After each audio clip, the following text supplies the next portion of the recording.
Let's move to Georgia now, because investigators are trying to figure out how an active duty serviceman brought his personal gun into Fort Stewart before shooting and injuring 5 soldiers. Fort Stewart's commander says 3 victims required surgery, but all 5 will survive. He added witnesses tackled and subdued the suspect, who is now in custody. Authorities identified the suspected gunman as 28-year-old Cornelius Radford, an automated logistics specialist from Jacksonville, Florida. He's currently in pretrial confinement. Now, this morning, the Secretary of the U.S. Army honored the soldiers that sprang into action following those immediate shots. One of the soldiers threw the suspected gunman down. Another jumped on top of the suspect to subdue him, and then 4 others tended to those who had gotten shot. Here they are speaking about their experiences. We heard what sounded like gunshots.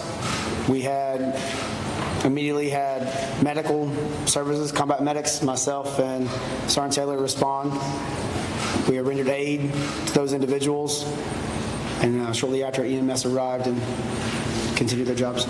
Really didn't process that it was a gunshot at first, and then took a moment to kick in that was a gunshot. That was a gunshot. And I started yelling through the hallways, there was a gunshot. I was in my office, which was at the opposite end of the building, and I was just checking my email, and I heard First Sergeant Arnold yelling that there was a gunshot that went off.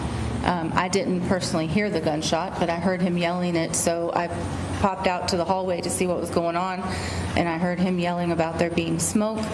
And I saw the smoke at the end of the hallway, and I noticed there was a soldier laying on the ground, so I immediately sprinted over to the soldier and started rendering aid. He had been shot, and so I was rendering aid to him while First Sergeant started calling for medics. Wow. Some quick thinking and action there. Army officials also gave an update on the conditions of the injured soldiers. Listen. Of the 5 wounded soldiers, 3 were released yesterday, which is amazing considering the circumstances and the ranges in which they were engaged.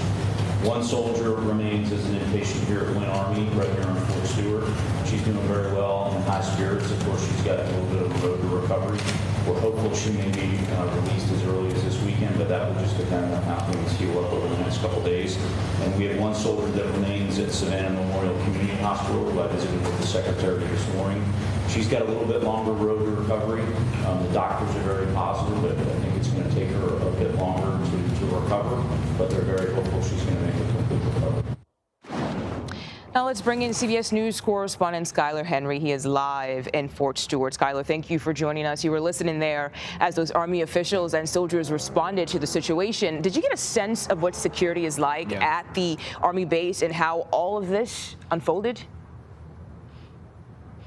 Yeah, as it relates to posture, nothing's changed. The question was asked, as a matter of fact, to leadership as to whether they will change anything going forward to prevent something like this from happening again. They say that they felt ensured of the level of security that it takes to get on the base in the first place. They did say that it is still relatively early in the investigation, and they will likely go back and review certain things, obviously, as the rest of those who are on base will, to see if they could have done anything differently. That includes allowing a personal handgun to get onto the base in the first place, which, according to officials at that press conference, said that that's not typically protocol. As for what we heard from those soldiers who were able to quickly respond to the situation, we actually spoke to 2 of them.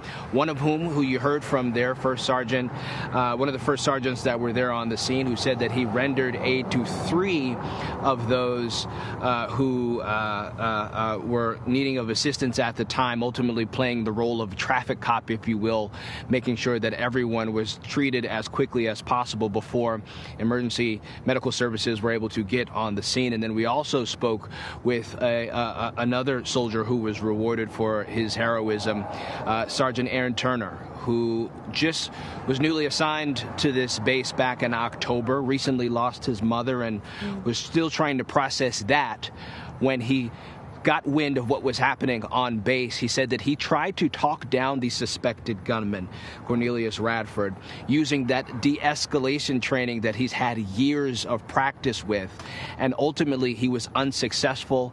So he then grabbed the barrel of his handgun and was able to subdue him before other soldiers were able to then help with that, before other law enforcement officials were able to get to the scene. We spoke with both of them. Both of them say that they are still taking their time processing this situation. Yeah. They say that they've had to turn off the television, turn off social media, and just really sort of sit down with their families to collect their thoughts here, because it's only been about 24 hours or so. But they say that ultimately training kicked in, and they did what they have been trained to do for years in the military. We asked if, you would experience or expect anything like this to happen to what they refer to as a teammate, a fellow soldier, a co-worker. They say they haven't processed that part of it yet, as you can imagine. But again, rewarded for their heroism, the Brigadier General, who is the commander here at this base, said that if it weren't for what they did, they feel as if more lives could have potentially been lost. Yeah, some very, very quick thinking and bravery on their part. Skyler, what else are we learning about the investigation and the suspected shooter? Yeah, on two fronts here, we know that at some point, the suspected gunman Cornelius Radford will make his way into a military court system. No details yet in terms of timing, or for that matter, what he would be charged with. As it relates to how they are investigating the scene, we did hear from one of the special agents in charge of this investigation, who went on to say that they will be assessing the crime scene, shell casings, trying to get background interviews and statements to try to put the pieces together in terms of what led up to the shooting. They're also continuing to do more background work to try to get more information about the suspected gunman Radford in the first place. Remember, he was arrested for DUI in May. They only found out about that because of what happened yesterday in terms of doing background information checks, in terms of looking into his whereabouts. They also say that they are going to try to trace and track down any sort of communications that he might have had, any sort of incidents that he might have had, or disturbances with his fellow co-workers leading up to the shooting, again, just to try to get to the bottom of a motive here. But all of those who we heard from today, and that includes the Secretary of the Army as well as the Brigadier General and those soldiers, they ultimately say the training kicked in. This is what those who are here at Fort Stewart are trained to do, and they will continue to move forward and obviously celebrate that they were able to save lives yesterday.